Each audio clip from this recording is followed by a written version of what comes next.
히브리서입니다. 히브리서 11장 17절에서 19절입니다. 오늘부터 새로운 시리즈로 이제 여러분과 함께 이야기를 나누려고 합니다. 히브리서 11장 17절에서 19절 함께 읽어보도록 하겠습니다. 시작. 아브라함은 시험을 받을 때에 믿음으로 이삭을 바쳤습니다. 더구나 약속을 받은 그가 그의 외아들을 기꺼이 바치려 했던 것입니다. 일찍이 하나님께서 아브라함에게 말씀하시기를 이삭에게서 내 자손이라 불릴 자손들이 태어날 것이다 하셨습니다. 하나님께서는 이삭을 죽인 사람들 가운데서도 생각했던 것입니다. 그러므로 비유하자면 아브라함은 이삭을 죽은 사람들 가운데서 되받은 것입니다. 아멘. 할렐루야. 할렐루야. 오늘부터 이제 새로운 시리즈로 여러분과 함께 말씀을 좀 나누려고 하는데 시리즈의 제목은 살리는 생각입니다. 살리는 생각. 첫 번째, 생각으로 생각하라. 여러분 여기 그 한문 생자가 무슨 생자인 줄 아세요? 우리 영어권이 많기 때문에 또 모를 수도 있어요. 무슨 생자예요? 살리는, 살린다, 살생자죠. 살리는 생각으로 생각하라 라는 제목으로 오늘 말씀을 좀 나눠보도록 하겠습니다. 제가 얼마 전에 아내와 데이트를 좀 했습니다. 저에게 있어서 아내와 데이트하는 시간은 굉장히 엄청나게 중요한 시간이에요. 왜냐하면 얼마 없기 때문에 그래요. 웃지도 않네요. 데이트를 하는데 뭘 했냐면요, 요즘 그런 게 있더라고요. 스카이 사이클이라 그래가지고 높이 올라가서 자전거로 로프 하나를 의지해서 자전거로 왔다 갔다 하는 그런 게 있대요. 그래서 진짜 저도 한번 해보려고, 한번 해보자고 해서 올라갔습니다. 올라가서 안전모를 쓰고요, 안전장치를 다 입고 그 다음에 이제 자전거를 타는데요, 거기에 있는 그 안내원이 이런 얘기를 하는 거예요. 바닥 보시면 안 돼요. 바닥을 절대 보시면 안 되고요, 앞만 보고 달려가시면 됩니다. 가다가 쓰면 다시 가기 힘드니까 계속 가셔야 됩니다. 막 그런 얘기를 하더라고요. 그래서 제가 이제 안전모를 쓰고 이제 안전장치를 딱 맸는데 진짜 재밌는 게 제 아내가 안전모를 쓰는 순간 얼굴이 하나 위에 더 있더라고요. 너무 재밌는 거예요. 제가 너무 웃기고. 그래서 이제 막 가다가 그 자전거를 타고 이제 그 공중부양에서 가는 거죠. 그 높은 곳에서 가는데 로프 하나를 의지해서 가는데 제가 제 아내한테 막 소리쳤습니다. 아내, 남편이 부르고 있어. 나 좀 봐봐. 여러분 제 아내가 저를 봤을까요? 안 봤을까요? 어떻게 잘 알지? 안 봐요. 제 아내는 뭐해? 그러면 네 하고 막 그냥 가는 거예요. 전력 질주하는 거예요, 이 여자가. 제가 아니 나를 좀 보라니까, 그 정신없다고 신경 쓰지 말라고 하고 막 가는 거예요, 그냥. 일단 갔습니다. 넘어갔어요. 그래서 제가 이제 좀 언짢기도 하고 화가 나기도 하고, 아니 아무리 위험해도 그렇지 남편이 부르는데 왜 남편을 안 보냐, 제가 그랬거든요. 그랬더니 정신이 없대요. 청년들 잘 들으세요. 결혼을 해도 이렇게 되는 거예요. 보지도 않아요. 그래서 제가 나를 봐야 될 거 아니냐고. 그리고 이제 그 반대로 이제 방향을 바꿔서 다시 돌아가는 거거든요. 돌아가기 시작했습니다. 땡 하고 이제 시작을 했는데 또 물어봤죠. 아내, 남편이 부르고 있어. 나를 봐. 그런데 막 봤을까요, 안 봤을까요? 자매들이 거의 대답을 하네요. 여러분도 그러실 거죠? 안 보고 막 달려가는 거예요, 전력 질주. 그래서 제가 어떤 생각을 했냐면 어차피 보지도 않는 아내를 부를 필요가 없다. 그래서 하지 말라는 거 꼭 한번 해봐야겠다 해서 저도 아래를 한번 봤죠. 이렇게 아래를 봤어요. 그랬더니 뭐가 보이냐면은 이게 자전거 바퀴가 두 개거든요. 자전거 바퀴 앞바퀴가 보이는데 이 바퀴가 이렇게 홈이 파여 있는 거예요. 이 홈 안에 로프가 이렇게 되어 있어가지고 막 흔들리는데 그 바퀴가 막 굴러가고 있는 거예요. 그때 어떤 생각이 드냐면, 이거 이렇게 흔들리다가 이 홈에서 바퀴가 빠져나오면 어떻게 하지? 너무 무서운 거예요. 그래서 갑자기 이상한 생각이 들잖아요. 너무 무섭잖아요. 그래서 저도 아내 얼굴만 보고 달렸어요. 계속 달렸어요. 그러고 나서 딱 내렸죠. 내리고 나서 이제 안전모도 벗고 주님이 살려주셨으니까 이제 안전장치도 다 풀고 아내한테 물어봤습니다. 아니 어떻게 이렇게 남편이 목이 터져라고 소리를 지르고 얼굴을 봐달라고 하는데 안 봐줄 수가 있냐. 서운하다. 그랬더니 제 아내가 뭐라고 했는지 아십니까? 본인이 처음 이렇게 자전거를 타고 가는데 꼭 아래를 보지 말라 그러면 무서워서 봐요. 그렇죠? 궁금해서 또 보고. 자기가 봤는데 바퀴가 홈이 파여 있는데 로프가 흔들리면서 이 바퀴가 자꾸 빠질 것 같다는 생각이 들더래요. 그래서 너무 무서워서 앞만 보고 달렸대요. 근데 저는 그 이야기를 듣는 순간 저랑 너무 똑같잖아요, 생각이. 놀라운 걸 하나 깨달았습니다. 잘 보세요, 여러분. 그 대답을 듣는데요. 똑같은 장면을 보고 똑같은 생각을 한다는 거예요. 문장 토시 하나 다르지 않고 동일한 생각의 흐름을 가지고 똑같은 두려움의 감정을 느끼고 게다가 행동하는 것도 앞에 딱 똑바로 하고 막 달렸다는 거죠. 행동까지 똑같은 행동이 나온다는 거예요. 제가 이 살리는 생각이라는 시리즈를 왜 하게 됐냐면 제가 청년들을 만나고 대화를 해보고 청년들과 상담을 하면서 깨달아지는 게 하나 있습니다. 뭐냐면 이 시대에 이 청년들 마음 가운데 이 사단이 그 마음에 어떤 특별한 생각을 딱 집어넣어서 이 생각이 완전히 견고한 성처럼 돼 있어요.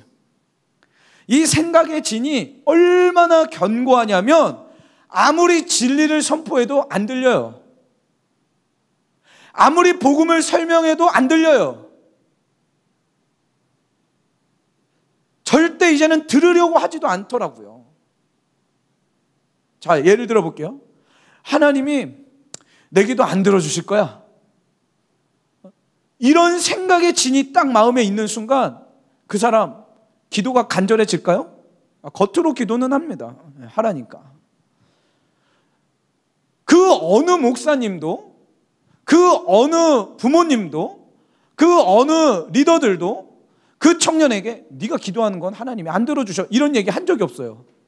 근데 이상하게 이 친구는 이상한 믿음이 하나 있는 거예요. 이상한 생각의 진이 하나 있는 거예요. 하나님은 내 기도 안 들어주실 거야. 그 누가 가르쳐 줬나요, 그거? 아무한테도 안 배웠는데 여러분 그런 생각 가지고 있죠? 이상하지 않나요? 하나님은 나한테 관심이 없으셔. 저기 앞에 있는 저 목사님한테나 저기서 반주하고 뭐 저렇게 죽어라고 기도하는 저 사람한테만 관심이 있으시지 나한테는 관심이 없으셔. 이런 문장을 왜 생각에 가득 채우고 있죠? 저는 그렇게 얘기한 적이 없는데 하나님은 나를 안 사랑하셔. 나는 사랑받을 가치가 없어. 나도 나를 사랑하지 못하는데 누가 날 사랑하겠어? 이런 생각은요, 이상하게 다 가지고 있어요. 누가 여러분들에게 그런 생각을 넣어줬냐고요? 누가 그런 얘기를 해줬냐고요? 이상하죠? 이런 생각들로 가득 차 있으니까 여러분, 하나님이 여러분을 사랑하세요. 이게 안 믿어지는 거예요, 이게. 하나님이 정말 여러분들을 사랑하시고요. 사랑하다 아예 미치셔가지고 하나밖에 없는 아들을 우리 대신에, 여러분 대신 이 십자가에 달려 돌아가게 하셨어요. 이 메시지가 안 들리는 거예요. 왜? 내 생각은 어쩐 특정 생각, 나를 죽이는 생각들로 가득 차 있기 때문에 안 들리는 거예요. 여러분 게임 해보셨나요? 표정 관리를 한다 그래서 제가 모르지 않아요. 게임 막 할 때, 막 예를 들면 롤을 한다. 막 롤을 할 때 옆에서 막 누가 얘기해요. 들려요? 안 들려요?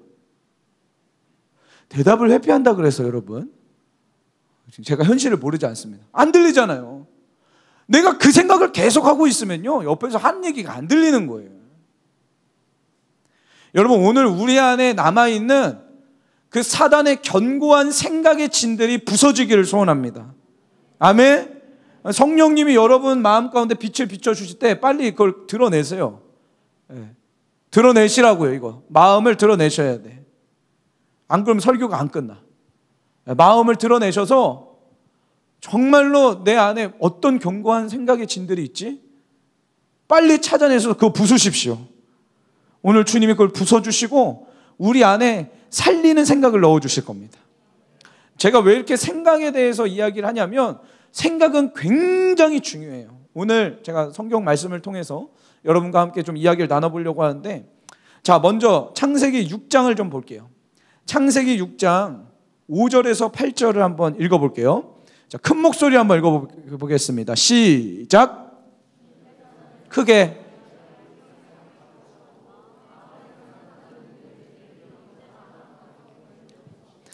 땅 위에 사람 지으셨음을 후회하시며 마음 아파하셨다. 주님께서는 탄식하셨다. 내가 창조한 것이지만 사람을 이 땅 위에서 쓸어버리겠다. 사람뿐 아니라 짐승과 땅 위를 기어다니는 것, 공중의 새까지 그것들을 만든 것이 후회되는구나. 그러나 노아만은 주님께 은혜를 입었다. 할렐루야. 할렐루야. 지금 하나님께서 노아의 홍수 사건을 딱 계획하시는 장면이에요. 내가 이 땅에 있는 사람뿐만 아니라 곤충, 새, 내가 그냥 다 쓸어버릴 거야 그냥. 근데 그렇게 결정한 이유가 뭐라고요? 6절에 5절에 뭐라 그래요? 마음에 생각하는 모든 계획이 언제나 악한 것뿐임을 보시고서라고 나와요. 사람들의 그 마음의 생각이 악했대요. 노아 시대 때 모든 인류의 생각들이 악했대요. 주님은 이걸 보시고 뭐라 그래요? 살 가치가 없구나. 내가 쓸어버리겠어 하고 주님이 전부 쓸어버리시는 일들이 일어나는 거죠.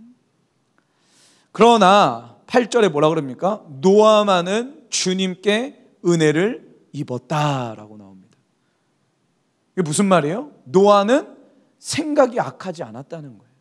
그렇죠? 의롭고 흠이 없는 게 뭡니까? 그 시대의 사람들과 그 세상 사람들과는 다른 생각을 했다는 거예요. 아멘? 하나님과 동행하는 사람들의 특징이 뭔지 아세요? 세상 사람들과는 다른 생각을 하는 거예요. 여러분, 질문해 보겠습니다. 우리는 이 시대 속에 살아가면서 얼마나 세상 사람들과는 다른 생각을 하고 있나요? 똑같은 걸 봐도 다르게 생각할 수 있는 그 사람. 똑같은 사회적 현상을 봐도 하나님과 연관지어 생각할 수 있는 사람.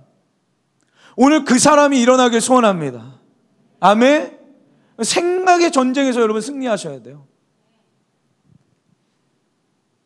마음이 가난한 게 복입니까? 좋은 아파트, 좋은 차 타는 게 복입니까?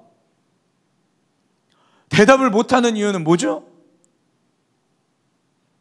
여러분, 아프리카 가서 고생 죽도록 하는 게 복입니까? 아니면 돈 많이 버는 직장에서 호의호식하며 떵떵거리며 사는 게 복입니까? 청년들 대답해 보세요. 여러분들은 진짜 복을 뭐라고 생각하십니까? 제가 그 선교 훈련을 좀 받았습니다. 감리교에서 하는 그 선교 훈련을 받고 그 단기 선교를 나간 적이 있는데요. 라오스라는 도시에 갔어요. 거기도 이제 공산주의 국가고요. 거기는 참 어렵게 신앙생활하는 친구들이 있고, 실제로 나는 예수님을 믿는 기독교인입니다라는 그 이력서에 종교라는 기독교라고 쓰면은 그 친구 진짜 잘립니다. 실제로 그런 일들이 있었어요. 그곳에 가서 이제 선교사님과 이렇게 이야기를 하는데, 이 선교사님이 이야기를 하시는 거예요. 2년 전에 한 청년이 이 지역에 왔다가 열심히 막 같이 함께 선교를 하고, 이 남자 청년이 이렇게 얘기를 하더래요. 선교사님, 뭐가 제일 필요하세요? 아유, 우리는 하나님의 사람이 제일 필요합니다. 뭐 돈이고 뭐 건물이고 이거 중요하지 않습니다. 사람이 필요합니다. 그랬더니 이 청년이 그러면 제가 다시 오겠습니다. 그랬다는 거예요. 그 결혼도 안 한 미혼 청년이. 그러니까 자매들 잘 들으세요. 이 청년이 이야기를 하면서 목사님 제가 다시 온다면 여기에서 어떤 사역을 하는 게 좋을까요? 빵집을 하자고. 이곳은 굶어 죽어가는 아이들이 있으니까 빵을 한번 해보자고. 그래서 그 청년이 한국에 들어와서 2년 동안 빵 기술을 배우고 뭐 실제로 빵집에 가서 그 제과점에 가서 빵을 만들면서 일을 쭉 하고요. 2년 뒤에 자기가 모은 돈으로 빵 기계를 다 사서 들어온다는 거예요. 저는 그 이야기를 들으면서 충격을 받았습니다. 여러분, 청년의 삶 가운데 이 친구는 무게감이 다르게 사는 거예요. 자, 상상을 한번 해볼게요. 이 남자 청년이 한국에 돌아와서 빵 기술을 배우는 동안 어떤 생각을 했을까요? 옆에서 빵 기술을 배우는 다른 사람들과는 다른 생각을 했을 거라고요. 여기에 있는 사람들은 내가 빵 기술 열심히 배워서 내 빵집 차려야지. 파리바게트라도 가서 일해야지. 이런 생각 할 거 아닙니까? 근데 이 청년은 어떤 생각했어요? 나 열심히 배워서 돈 열심히 벌어서 라오스에 가야지. 다시 가서 그곳에서 해야지. 다른 생각을 했다는 거예요. 그러니까 자매들, 믿음 좋은 청년들은 선교지에 있어요. 할렐루야. 아멘을 안 하는 거 보니까 동의를 안 하시네. 선교지에 있다고요, 지금. 자기 인생을 들여서 주님 앞에 생명을 헌신하는 사람이 거기 있다고요. 여러분, 하나님의 사람이 어떤 사람이에요? 다른 생각을 하는 사람이라고요. 청년을 돈 왜 벌어요? 자, 하나님 입장에서 생각해 봅시다. 하나님 입장에서 여러분들에게 직장을 왜 줘야 됩니까? 왜 주셔야 되죠? 좋은 대학 왜 들어가게 해줘야 되죠, 하나님이? 우리의 삶이 정리가 돼야 돼요, 여러분. 여기에 결론이 나셔야 돼요, 지금. 20대, 30대 때는 이거 결론 내고 사명 가지고 사는 거예요, 이제. 아멘이세요? 청년들, 이 시리즈를 통해서 생각이 달라지길 소원하고요. 여러분 마음에 사명과 비전이 부어지길 소원합니다. 제가 계속 이 생각의 영역들, 특별히 수많은 미디어와 그런 여러분 강의라든지 여러 가지 그 미디어 콘텐츠를 통해서 여러분들의 생각을 지금 사단이 계속 공격하고 있거든요. 이걸 놓고 제가 기도하고 파쇄하고 하나님 빛을 비춰주세요 하는 동안 어떤 한 책을 하나님 소개시켜 주셨어요. 그 책이 어떤 책이냐면 책 제목이 이렇습니다. Get out of your head. 그러니까 너 머릿속에서 나와, 이런 뜻이거든요. 한국어로는 당신의 머릿속에서 나오라, 이 책인데 여기에 조그만 예화를 한번 제가 읽어드릴게요. 이 작가가 이렇게 이야기를 해요. 오늘 아침 눈을 뜨자마자 글을 쓰고 싶은 마음이 불같이 일어났다. 그러다 순간 먼저 하나님과 시간을 보내야지 라는 생각이 들었다. 그래서 내가 어떻게 했을까? 엉뚱하게도 휴대폰을 집어들었다. 화면을 켜서 보니 내가 쓰던 글에 관한 이메일이 와 있었다. 내 글에 관해 건설적인 비판을 하는 내용이었다. 막 휴대폰을 내려놓으려 하는데 또 다른 것이 관심이 끌었다. 어느새인가 나는 SNS에 접속해서 다른 사람들이 받은 좋아요의 개수를 세고 있었다. 내 글보다 훨씬 많은 좋아요를 볼 때마다 기분이 나빠졌다. 휴대폰을 겨우 몇 분 만지작거리는 사이에 나는 내가 형편없는 글쟁이라는 결론을 내리게 되었다. 그러자 나는 낙심의 늪으로 급속도로 빠져들었다. 다음 잘 들으세요, 여러분. 그때 하나님과 친밀한 시간을 보낸 남편이 한없이 행복한 얼굴로 들어왔다. 순간 질투가 나서 남편에게 쏘아붙였다. 그 바람에 내 생각의 소용돌이는 더 빠르고 거칠게 아래를 향하기 시작했다. 1시간도 안 되는 사이에 나는 내 모든 글이 쓸만하지 않다고 생각하고 사역을 그만두기로 결심했으며 하나님을 무시하고 나의 든든한 후원자인 남편을 밀어냈다. 여러분, 이 저자가 지금 이 저자의 생각의 흐름의 패턴이 보이십니까? 아침에 일어났대요. 그리고 나 하나님과 내 시간을 보내야지라고 생각했지만 뭘 했다고요? 여러분 같아서 말씀을 안 하시는 거예요? 뭐 했다고요? 핸드폰을 봤대요. 이메일이 와 있었고 자기를 비판하는 글이었고, 그리고 남들의 SNS, 인스타그램 보면서 나보다 좋아요 개수가 더 많으면은 갑자기 질투가 나기 시작하고 마음이 언짢기 시작하고, 그 다음 뭐라 그래요? 나 스스로가 너무 하찮아 보이는 거죠.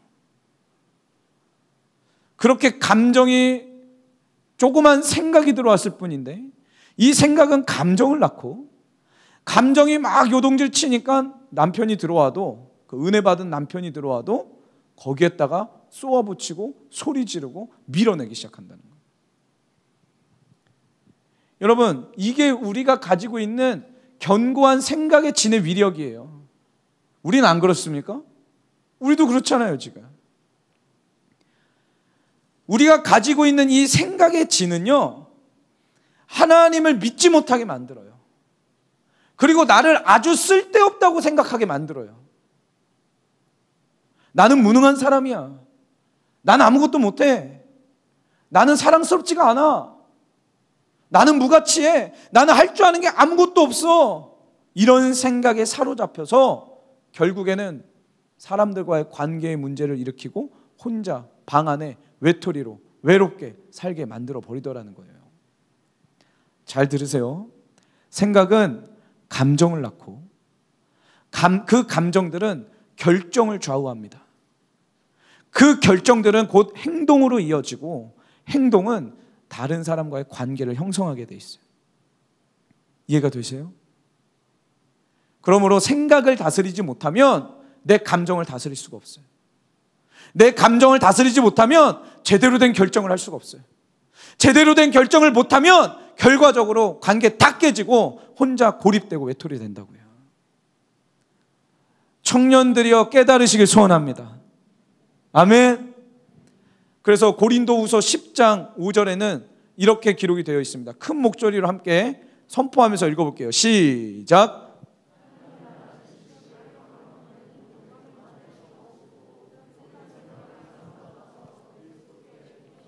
할렐루야, 할렐루야. 지금 사도 바울이 고린도 교회를 향하여 이야기하는 거예요. 하나님을 아는 지식을 가로막는 모든 교만한 그 생각들을 사로잡아 그리스도께 복종시켜라. 할렐루야. 이거 개역 개정으로 한번 읽어볼게요. 하나님 아는 것을 대적하여 높아진 것을 다 무너뜨리고 모든 생각을 사로잡아 그리스도에게 복종하게 하니. 할렐루야. 우리의 생각은요, 예수님께 복종시켜야 되는 거예요. 아멘. 동의하시면 아멘 해보세요. 아멘. 우리의 생각, 여러분들이 그동안 배워왔던 모든 지식, 여러분들이 그렇게 가치 있게 여겼던 모든 그 생각들을 사로잡아 그리스도께 복종해야 하는 거예요. 아멘이십니까? 오늘 본문을 다시 돌아올게요. 17절에 이렇게 나옵니다. 아브라함은 시험을 받을 때에 믿음으로 이삭을 바쳤대요. 믿음으로 이삭을 바쳤대요. 아브라함 이야기 제가 여러 번 했기 때문에 여러분 다 아실 겁니다. 그런데 이 믿음으로 드렸다는 게 뭐냐면 19절에 이렇게 기록하고 있어요.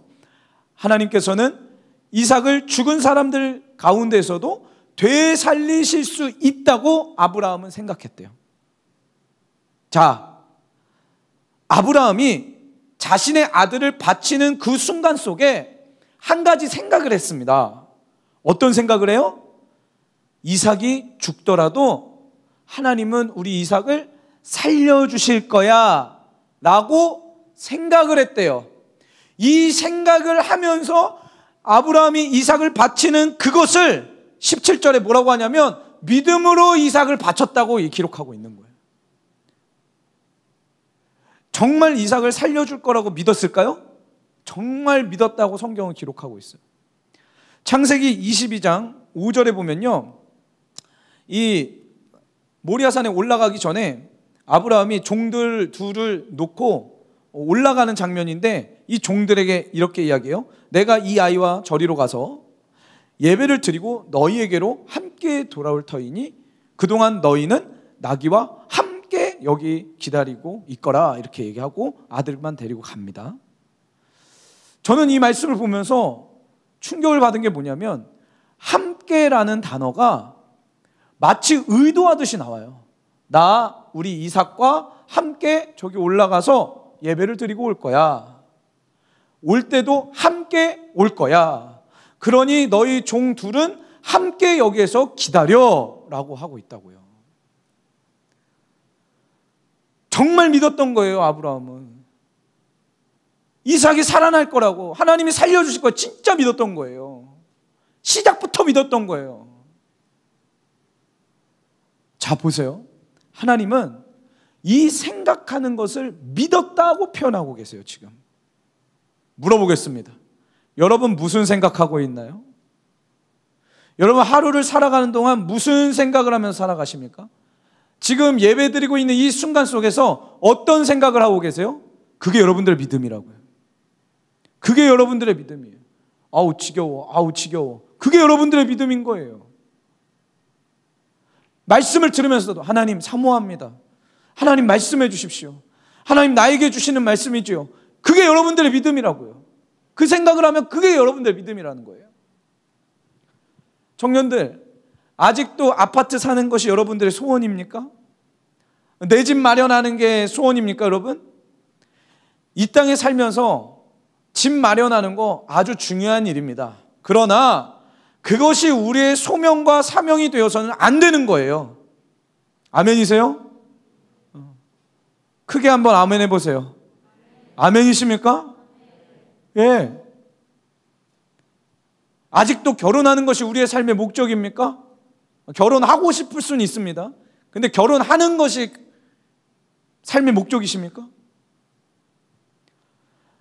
자, 우리 신혼부부들 중에 임신해서 지금 출산을 앞두고 있는 청년들 몇 있습니다.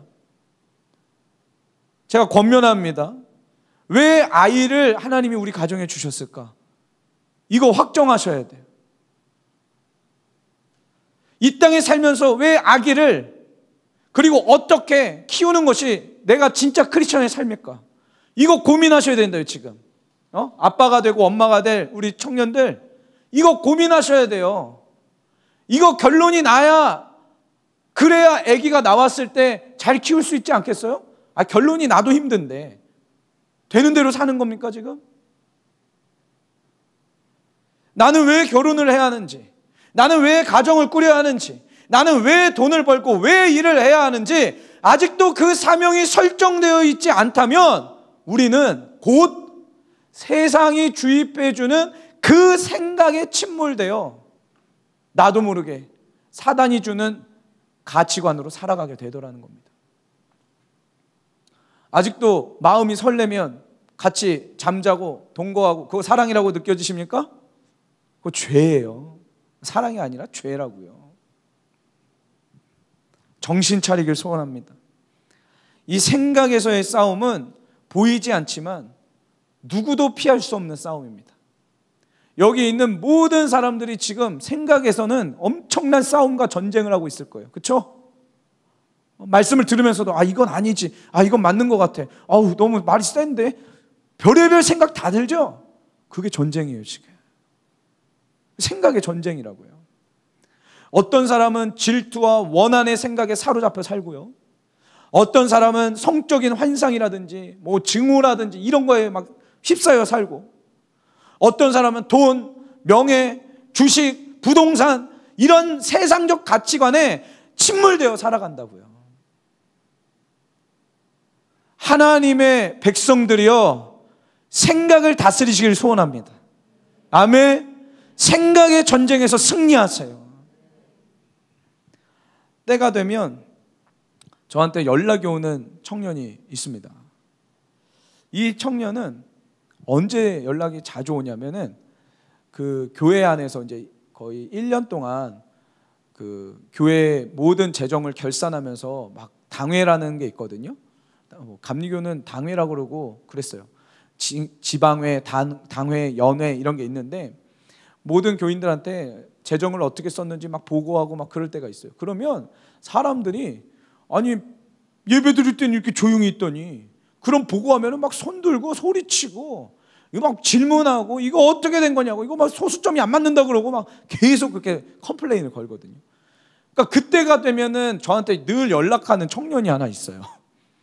그 청년이 왜 연락을 하냐면 늘 이 청년은 교회가 싸우는 걸 보면서 자라왔어. 교회 안에서 사람들이 싸우고 갈라지고 이런 것들을 경험하면서 사니까 교회를 믿질 못하는 거예요. 평소에 예배 때는 조용합니다.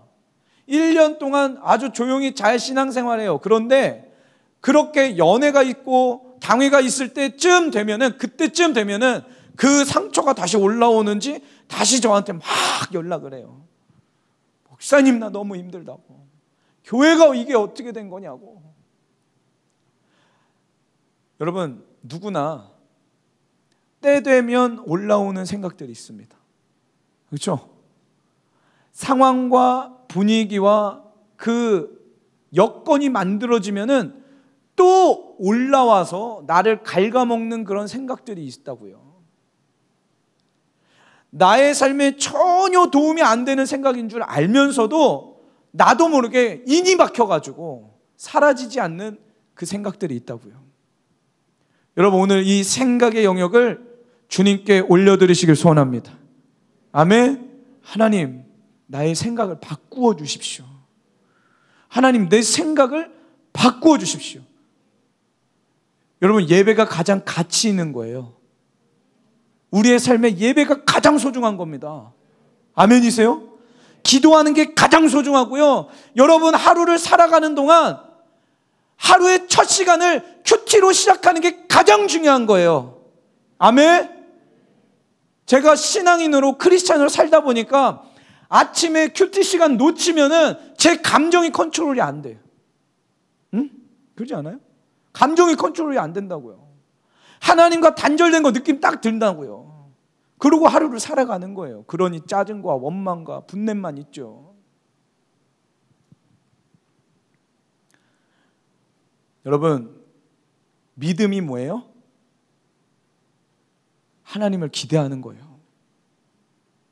하나님을 기대하셔야 돼요. 우리의 생각 속에 하나님을 기대하셔야 돼요.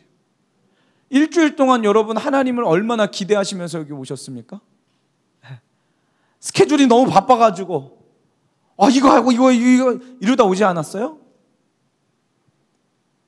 여러분 오늘 하나님을 대적하여 높아진 모든 생각들을 사로잡으십시오. 오늘 예수님께 온전히 복종시키셔야 되는 거예요. 아멘. 생각을 놓쳐버리고 생각의 전쟁에서 지면요 감정이 만들어집니다. 그렇죠? 감정 만들어지면 결정 잘못하고요.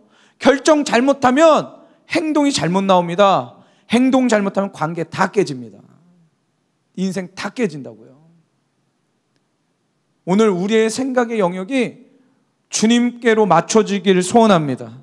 세상이 가치 있다고 말하는 것에 여러분 한 표 던지지 마세요. 가치가 없는 거라고 외치세요. 우리의 최고의 가치는 오직 예수 그리스도의 십자가인 거예요. 아멘이세요? 나를 살리신 예수님의 십자가라고요. 우리의 가치관이 여러분 바뀌어야 되는 거예요. 우리 생각의 패턴들이 바뀌어야 되고 생각의 이 진들이 다 무너지고 하나님이 원하시는 가치 체계가 만들어져야 된다고요. 여러분 예배 속에서 하나님을 기대하시길 소원합니다. 여러분들이 하고 있는 모든 일과 공부 속에서 하나님을 기대하세요. 하나님이 싫어하실 것 같으면 빨리 버리세요. 그거 하지 마세요. 손해를 보더라도 하지 마시라고요. 그게 여러분들이 살 길이에요. 오늘 우리 안에 우리의 생각 속에 전환이 일어나기를 소원합니다. 살리는 생각으로 생각하셔야 돼요. 한 이야기하고 오늘 말씀 마칠게요. 제가 어떤 이야기를 해드릴까 하다가 저희 할머니 얘기를 좀 해볼게요. 저는 어렸을 때 저희 아버지가 전도사이셨고 그리고 저희 어머니는 그 서점에서 일을 하셨어요. 서점을 이렇게 하면서. 그래서 나름 맞벌이시니까 제가 이제 있을 곳이 없었습니다. 제 동생도 나오고 하니까 이제 어머니는 동생을 잘 보살펴 주셔야 되고. 그래서 저를 어디에다 보내셨냐면 우리 할머니 집에 보내셨어요. 지금 제가 생각을 해보면 우리 할머니는 그 잡이 없으셨어요. 그러니까 생산적인 일을 하신다거나 뭐 그런 게 없어요. 그냥 식사하시고 그다음에 저랑 같이 있다가 저랑 있는 시간이 너무 많아지니까 뭘 가르치시냐면은 찬송가를 가르치십니다. 달고 묘한 그 말씀. 어린애가 5살 6살짜리가 저는 그렇게 신앙을 배웠어요. 할머니 밑에서 주기도문, 사도신경 이런 거를 다 배웠다고요. 나중에 커서도 할머니가 예배드리자 하시면요, 이렇게 예배드리러 오잖아요. 막 싫은데 막 와야 되는 거예요. 그래서 오잖아요. 양말 신고 다시 오라고. 하나님 앞에서의 어떤 태도를 취해야 되는지 할머니한테 가장 먼저 배웠어요. 아, 양말 신어야 되는구나. 그래서 예배 때 양말 신고. 제가 몸이 아프면 우리 할머니 뭐 해주셨냐면은 밤새 쓰다듬어 주세요. 배가 아프다고 하면은 제가 해가 뜰 때까지 배를 쓰다듬어 주시면서 기도를 해주세요. 하나님, 우리 산성이가 하면서 막 기도해 주세요. 어느 날 제가 학교 갈 때, 당시 제가 중학생이었던 것 같습니다. 중학교를 처음 갔는데 좀 멀어가지고 할머니 집에서 이제 다니게 됐는데, 할머니가 아침밥을 차려주시더니 제가 막 밥을 먹고 있는데 들어가셔서 그 성경 말씀을 보세요. 저희 할머니는 고등교육을 배우신 분이 아닙니다. 근데 그냥 말씀을, 그것도 그 성경 세로줄로 써 있는 거 아세요? 그걸 막 보고 계신 거예요. 읊조리면서 막 살아계신 하나님께서 뭐 이렇게 읊조리면서 읽고 계신 거예요. 그리고 할머니 나 학교 갔다 올게요 하고 학교 갔는데, 그리고 돌아왔습니다. 그런데 뭐 하고 계시냐면 계속 말씀 보고 계세요. 저희 할머니는 늘 그렇게 사셨어요. 제 기억 속에. 제가 몸이 아프면 밤새 쓰다듬어 주시고 기도해 주시고. 자, 저희 할머니는 몇 년 전에 돌아가셨습니다. 제가 미국으로 떠나는 날 돌아가셨습니다. 사랑하는 손자가 와서 손 한번 잡아주지도 못하고 그분은 하늘나라 가셨어요. 물어보겠습니다. 우리 할머니가 세상적 기준과 생각으로 볼 때 생산적이십니까? 수익성과 효율이 있나요? 세상적 기준을 볼 때 이 할머니의 삶이 가치 있게 느껴집니까? 아니죠. 그러나 하나님의 눈으로 보면 종 한 명을 만들어내는 거룩한 그 기초 작업을 하는 하나님의 사람인 거예요. 우리의 생각이 얼마나 세상적인지 아세요? 여러분들이 하고 있는 조그마한 일이 아무도 알아주지 않고, 아무도 나에게 감사하지도 않고, 아무도 나에게 박수 쳐주지 않고 인정해주지 않으니 가치 없다고 느껴지십니까? 우리의 생각이 달라져야 되는 거예요, 여러분. 하나님의 시각으로 달라져야 되는 거예요. 누가 가치 없다고 했습니까? 오늘 쓰레기 하나 줍는 그 손길이 가치 있는 거예요. 아멘이세요? 우리의 생각이 여러분 달라지길 소원합니다. 우리가 정말 가치 있는 것이 무엇인가? 정말 소중한 것이 무엇인가? 한 사람을 살리기 위해서 수많은 희생을 하는 것, 가장 가치 있는 일입니다, 여러분. 아멘이십니까? 순장들, 순원들한테 문자 보내고 전화하는데 맨날 무시당한다고요? 여러분 가장 가치 있는 일 하고 있는 거예요, 지금. 예수님이 걸어가고 계신 그 길을 걸어가는 거예요. 그걸 안 한다면 안 걸어가는 거예요. 여러분, 오늘 우리의 생각과 우리의 마음이 달라져야 될 줄 믿습니다. 아멘? 예배 드리는 게 가장 가치 있어야 돼요. 우리의 생각의 체계가 달라져야 된다고요. 저는 할머니가 몸이 안 좋으시다 그래서 제 아내와 갔습니다. 병원에 가서 기도해 드렸어요. 그때도 정신이 없으셨어요. 제가 기도해 드리고, 평생에 나를 그렇게 사랑해 주셨던 우리 할머니, 저를 제일 사랑해 주셨거든요. 막 기도해 드리고, 할머니 산성이 왔어요 하면서 기도해 드리고, 미국 언제 갈지 모르겠어요. 그런데 자주 올게요. 그게 마지막 제 인사말이었어요. 박 목사님께 바로 전화가 왔어요. 이번 주 안으로 들어오라고. 그거 아시죠? 박 목사님은 항상 그 본론만 얘기하시거든요. 이번 주 안으로 들어와. 이게 끝이었어요. 목요일 날 아침에 전화 받았습니다. 이번 주 안으로 들어가려면 언제 들어가야 되는 겁니까? 네. 그래서 24시간이 되지 않고 바로 티켓팅해서 집 정리 딱 하고 그 다음에 바로 떠났어요. 떠났는데 제가 캘리포니아를 경유해가지고 이제 그 뉴저지로 들어가는 비행기였습니다. 캘리포니아에 딱 내려서 이제 트랜스포 하려고 잠깐 제 아내랑 이렇게 걸어가는 도중에 와이파이가 잡혀서 그걸 열어봤는데 저희 어머니한테 연락이 온 거예요. 놀라지 말라고, 우리 할머니가 돌아가셨다고. 제가 수만 가지 생각을 했습니다. 하나님, 나 다시 돌아가야 되는 거 아닌가요? 가서 장례식이라도 가야 되는 거 아닌가요? 내 평생에 나를 위해서 기도해주고 신앙을 가르쳐주신 우리 할머니인데 내가 가야 되는 거 아닌가요? 그때 내 마음에 어떤 마음이 들었냐면, 누구든지 자기를 부인하지 않고는 내 제자가 될 수 없다. 부모와 형제와 친척과 자기 생명까지 미워하지 않고는 내 제자가 될 수 없다. 주님 그러셔서 제가 눈물 흘리면서 미국행 갔습니다. 여러분들은 모를 거예요. 수많은 사람들은 모를 거예요. 종의 발걸음은 항상 그래요. 남들이 모르는 눈물 흘리는 그런 사연들이 있다고요.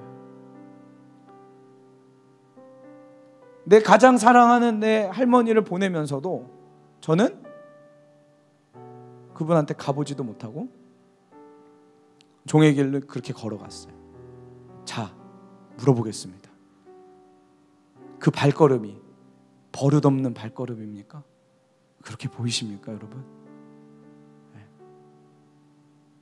제가 그렇게 선택했던 것이 가치 없게 느껴지십니까? 저에게 있어서 가장 큰 가치는 우리 할머니가 늘 그렇게 저에게 이야기해 주셨듯이 예수 그리스도의 십자가예요. 그분의 삶에 나의 삶을 던지는 게 가장 큰 가치인 거예요. 여러분, 형년의 시기에 이 가치 체계가 다시 세워지길 소원합니다. 아멘? 아멘? 내 인생에 뭐가 제일 중요한 것인지, 내 인생에 가장 가치 있는 것이 무엇인지, 여러분 오늘 이거 다시 세우십시오. 그리고 여러분 생각의 흐름 속에 쓸데없는 생각들 있죠? 나는 가치가 없어, 나는 쓸모없어, 난 이것밖에 안 돼, 아무도 나를 안 사랑해 줄 거야, 이런 생각들 오늘 버리십시오. 의지적으로 버리세요. 아멘. 더러운 생각들, 사단이 주는 생각들 버리시고 오늘 예수 그리스도의 십자가와 그 진리를 붙잡으시길 소원합니다. 함께 찬양하면서